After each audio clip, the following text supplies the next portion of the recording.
शुभ मुहूर्त, वो दिव्य क्षण जब ब्रह्मांड की सकारात्मक शक्तियां अपने चरम पर होती है और किसी भी नए कार्य को आरंभ करने में सफलता, सौभाग्य और मंगल के मार्ग खुलते हैं। जैसे विवाह, गृह प्रवेश, नया व्यवसाय, नई जिम्मेदारियां, भूमि पूजन या किसी भी शुभ कर्म को इस मुहूर्त में करने से कार्य के सिद्ध होने की संभावना कई गुना बढ़ जाती है। देखिए, धार्मिक ग्रंथों में वर्णित है कि मुहूर्त देखने में तिथि, नक्षत्र, ग्रह स्थिति, लग्न और दिशा सबका बड़ा महत्व होता है। और यही वजह है कि ऋषि मुनि, पंडित और ज्योतिषी सदियों से मुहूर्त विज्ञान का उपयोग करते नजर आए हैं, जिनका फल भी दिखा है। शुभ मुहूर्त ये वो क्षण है जब आकाशीय ऊर्जा हमारे संकल्प को दिव्यता से जोड़ देती है। इसलिए कहा गया है ना कि शुभ समय चुने तो शुभ फल अवश्य प्राप्त होते हैं। अब इसे हम बिहार में आने वाली नई सरकार के साथ जोड़कर देख रहे हैं। क्यों जोड़कर देख रहे हैं, उसके लिए वीडियो आप आखिर तक जरूर देखिएगा। देखिए, बिहार में नई सरकार के गठन की तैयारियां पूरी हो चुकी हैं। नीतीश कुमार गांधी मैदान में 10वीं बार बिहार के मुख्यमंत्री के तौर पर शपथ लेने जा रहे हैं और इस सबसे बड़े ऐतिहासिक शपथ ग्रहण समारोह में प्रधानमंत्री नरेंद्र मोदी मौजूद होंगे, गृह मंत्री अमित शाह अपनी मौजूदगी दर्ज करवाएंगे, बीजेपी अध्यक्ष जेपी नड्डा की मौजूदगी होगी, वहीं एनडीए शासित राज्यों के तमाम मुख्यमंत्री भी यहां पर मौजूद रहेंगे। नीतीश सरकार गठन की कवायद के बीच बीजेपी और जेडीयू के विधायकों की अलग अलग मीटिंग भी यहां पर सामने आई, जिनमें विधायक दल के नेता को चुन लिया गया। और इसके बाद एनडीए के सारे विधायकों की बैठक भी सामने आ रही है, जिसमें नीतीश कुमार को यहां पर औपचारिक नेता चुना जाना, क्योंकि ये एक प्रोसेस है और यही प्रोसेस जो है वो दिखाई दे रही है। बहरहाल हम बात कर रहे हैं शुभ मुहूर्त की, और शुभ मुहूर्त का जिक्र इसलिए किया जा रहा है क्योंकि शपथ ग्रहण समारोह के लिए शुभ मुहूर्त यहां पर निकाला गया है। बताया जा रहा है कि एनडीए के नेताओं को ज्योतिषों से जो समय दिया गया है वो गुरुवार यानी 20 नवंबर 11 बजे से लेकर 11:50 तक का है। यानी कि इस दौरान 50 मिनट का ये शुभ मुहूर्त, जिसमें नीतीश कुमार अपने मंत्री परिषद के सहयोगियों के साथ शपथ लेंगे।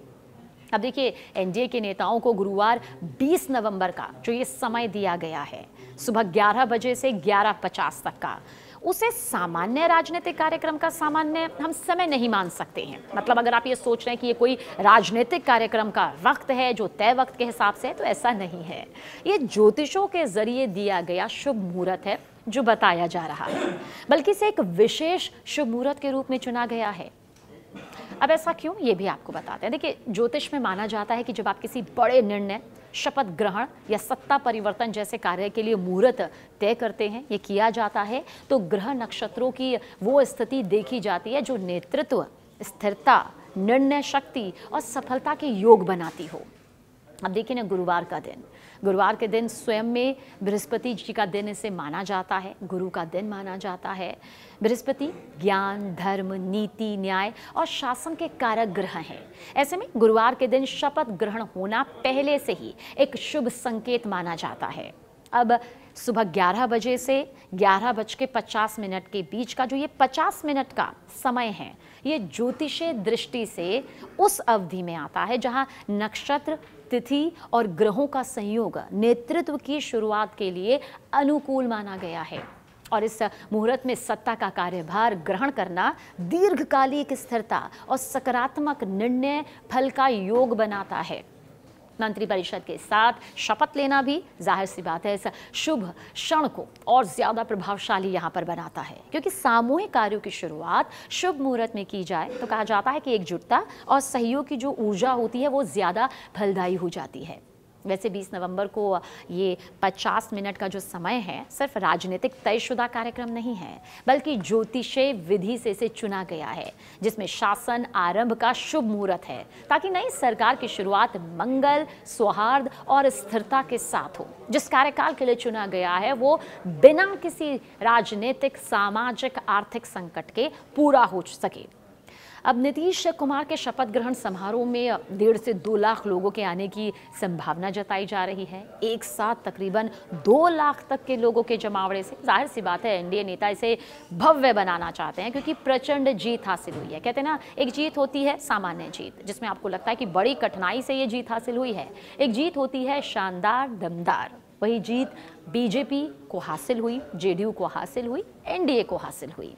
प्रधानमंत्री नरेंद्र मोदी की मौजूदगी से और ज़्यादा खास बना देगी। अमित शाह, जेपी नड्डा और एनडीए के दिग्गज नेताओं की मौजूदगी, एनडीए के शासित राज्यों के मुख्यमंत्रियों का वहां पर मौजूद रहना पूरे देश में एक बड़ा सियासी संदेश यहां पर देगा।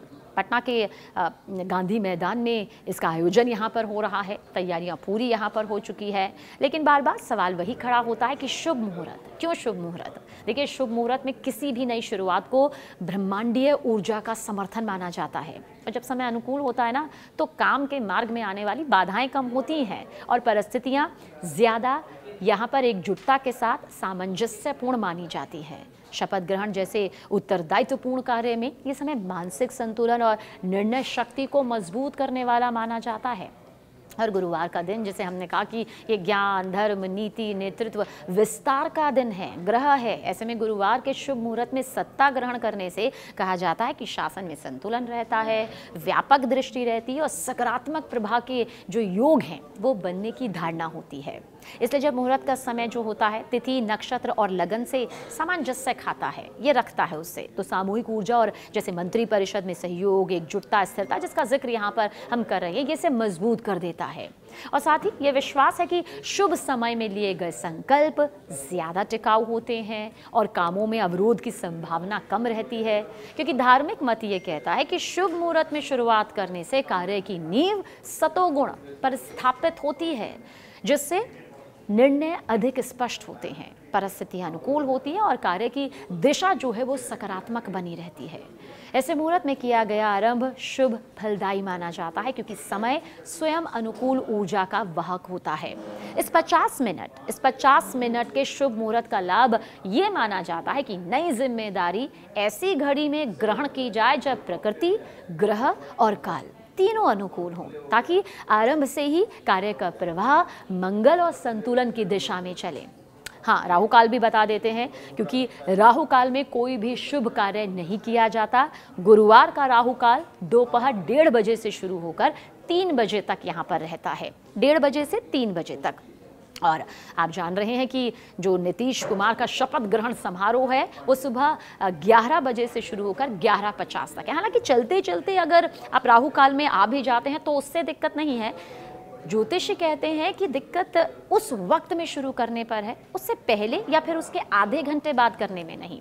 वैसे राहु काल को भी समझ लीजिए, जैसे हिंदू ज्योतिष का वो समय कहा जाता है जिसमें किसी भी दिन के भीतर इस काल को अशुभ माना जाता है। और ये अवधि जब राहु नामक ग्रह सक्रिय के जलते सामने आती है तो उसकी ऊर्जा मानव कार्यों में भ्रम, रुकावट और अनिश्चितता पैदा कर सकती है। माना जाता है कि इस काल में शुरू किए कई जो कार्य हैं वो अक्सर विलंब, बाधा और अप्रत्याशित परिणामों से गुजरते हैं, और इसी कारण राहु काल को शुभ कार्यों के लिए उपयुक्त नहीं माना जाता। हालांकि राहु काल रोज बदलता है, हर दिन इसका समय अलग होता है और इसका स्वरूप एक ही रहता है।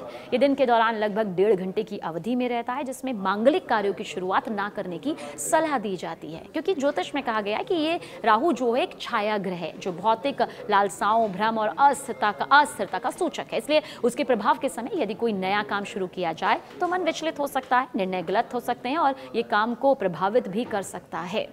इससे जाते जाते यही कहेंगे कि सुबह 11 बजे से 11:50 का वक्त ज्योतिषों के जरिए इसलिए किया गया ताकि ये सबसे शुभ मुहूर्त है, और जब सरकार की शुरुआत हो, सत्ता की शुरुआत हो, वो शुभता के साथ हो।